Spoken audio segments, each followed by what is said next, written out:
এবং জ্যাজের সিনেমার মাধ্যমে অ্যাজ হিরো আমার ডেবিউ হলো। ইন্ডাস্ট্রিতে তো নায়কের অভাব নেই, আমি শুধু আমার ক্যারেক্টার নিয়ে ভেবেছি।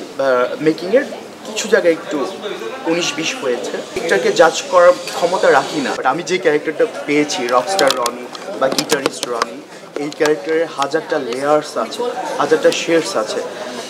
এই ক্যারেক্টারটা যে কোনো নায়ক পেলেই হ্যাপি হবেন, কারণ এই ক্যারেক্টারটা রনি কখনো প্রেমিক, কখনো বাটপার, কখনো নেশাখোর, কখনো পারভার্টেড, আবার কখনো প্রেমিক পুরুষ, আবার কখনো সে বিয়ে করার জন্য, সংসার করার জন্য উদ্গ্রীব। তো একটা ক্যারেক্টারে হাজার রকম ভ্যারিয়েশন, আর সেই ক্যারেক্টারের মাধ্যমে এবং জ্যাজের সিনেমার মাধ্যমে অ্যাজ হিরো আমার ডেবিউ হলো বিশ্ব ভালোবাসা দিবসে।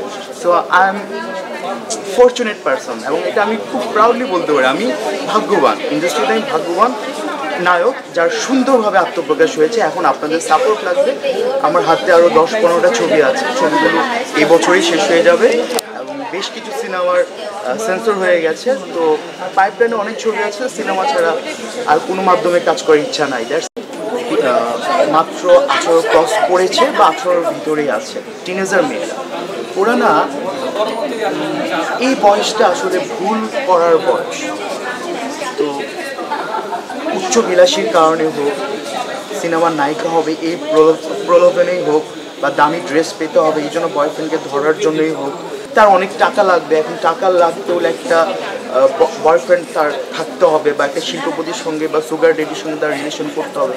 এই যে কিছু সমাজের ট্যাবিউ আছে, বা বাচ্চা বাচ্চা মেয়েদের মধ্যে যে কিছু ব্যাপার কাজ করে, যে দ্রুত বড়লোক হতে হবে, এটার জন্য শর্টকাট কিছু একটা রাস্তা খুঁজে বের করতে হবে।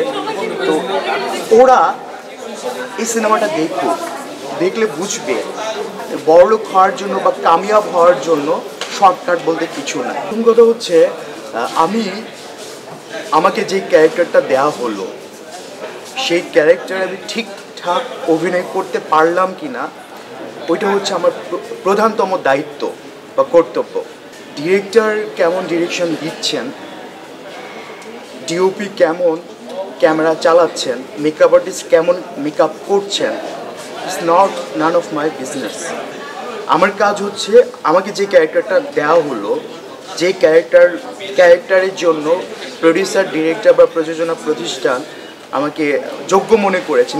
ইন্ডাস্ট্রিতে তো নায়কের অভাব নেই, আপনি জানেন, অ্যাটলিস্ট আমার বয়সী। কিন্তু আমাকে কেন নিয়েছেন? নিশ্চয়ই কিছু একটা দেখেছেন। তো আমি আসলে স্ক্রিপ্ট পাওয়ার পর, কন্ট্রাক্ট পেপার সাইন করার পর, আমি শুধু আমার ক্যারেক্টার নিয়ে ভেবেছি, বাকি কিছু নিয়ে ভাবি নাই। আমার কাছেও লেগেছে দু একটা জায়গায় ভুল আছে মেকিংয়ে, ইটস ট্রু। আমার হয়তো এটা বলা উচিত না, কিন্তু আমার কাছেও নায়ক হিসেবে না, একজন দর্শক হিসেবে আমার কাছে মনে হয়েছে কিছু জায়গায় বিশ্বাসযোগ্যতার মেকিংয়ের কিছু জায়গায় একটু 19-20 হয়েছে। বাট আমি আবারও বলছি, এখানে আমার বলার কিচ্ছু নাই। I am an artist. আমি আসলে ডিরেক্টরকে জাজ করার ক্ষমতা রাখি না। আমি আমার অভিনয় কেমন হয়েছে, বা আমি প্রপারলি ক্যারেক্টারটা ফুটিয়ে তুলতে পেরেছি কিনা, সেটা নিয়ে আপনারা আলোচনা করেন প্লিজ। আমি এই কন্টেন্টের নিচে কেউ যদি কমেন্ট করেন যে আমার অভিনয় আপনার ভালো লাগে নাই, লিখতে পারেন, আমি নেক্সট ডে সংশোধন করে নিব। বাট সিনেমার মেকিং কেমন হয়েছে এটা নিয়ে আমি কথা বলতে পারি না, আসলে এটা আমার কাজ না। আর আমার হাতে আপনি বলেছেন যে 14-15টা ছবি আছে, 14-15টা সিনেমার মধ্যে 8-10টা সিনেমা শুটিং শেষ।